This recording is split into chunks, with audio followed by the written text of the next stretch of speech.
大家好，欢迎收看爱上电子。昨天咱们看了这个逆变器的逆变输出部分，今天呢咱们看一下它的正弦波输出部分。正弦波输出部分呢，首先是从这个小板上获得的正弦波信号，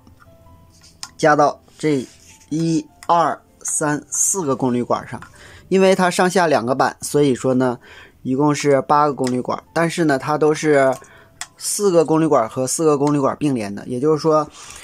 这两个输出和我们上边那个板的输出是并联的，所以我们只看一个就可以了。首先我们看这有2个大电杆，它是串在这2个功率管上的。这2个功率管呢是下管的漏极接上管的原极，上管的漏极接供电300伏供电，下管的原极接这个负极，也就是接地。这2个功率管呢是一样的，它的输出呢是上管的原极接下管的漏极，这是一个输出点，然后接一个电杆，然后这个电杆呢接这个电容的一端，然后呢我们这个下边这个同样是上管的原极接下管的漏极，输出端呢接另一个电杆，然后接电容的另一端，电容的另一端呢通过这个共膜抗干扰电杆就输出了，向外输出。这个是连接上板的，然后通过这个 NTC 的热敏电阻，然后这一端呢是直接通过这个导线，然后通过这个插膜抗干扰的电容，看一下这个小电容还是很重要的，然后又通过这边有一个电流取样的抗通丝向后极输出。下面给大家量一下它的电容量和电感量。我们先量这几个并联的电容，我们看它是多少的， 4.5 微法。那么它的电感量呢，我们用20毫亨，然后我们量一下中间这2个点就是大电感， 1.91 毫亨。这端呢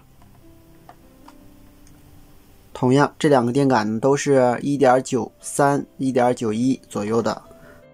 这个呢就是正弦波输出部分的电路图，这端是接我们的360伏左右的电压，这是上管的漏极2个上管，这端呢是上管的原极，然后接下管的漏极，同样2个下管的原极是接地的，电容两端是输出220伏的。当这个管上管导通的时候，通过电感给电容的这端充正电，然后呢这个同时这个下管导通给这端充负电，那么这时呢我们的电感的感应电动势呢是这端正这端负，这边呢同样是这端正这端负。当我们这个上管截止，这个下管同时截止的时候，那么电感呢有阻碍电流减小的作用，所以它会产生这端正这端负的感应电动势。这个呢是同样是这端正这端负的感应电动势，这时这个电容这端的电压是最高的。随之呢我们这个下管就会导通，这个下管导通，这个上管也会导通，这时这个电流呢又通过这个300伏，然后上管，然后通过这个电感又给这个电容这端充正电，然后这端呢开始放电，放电回路是这端的电容正极，然后通过电感，通过这个下管，通过地，然后通过我们长管内部的这个2极管，然后回到电容的这端，完成一个放电周期。如此往复循环，就在电容两端产生了正弦波的220伏电压。好，今天咱们就到这里，谢谢大家，再见。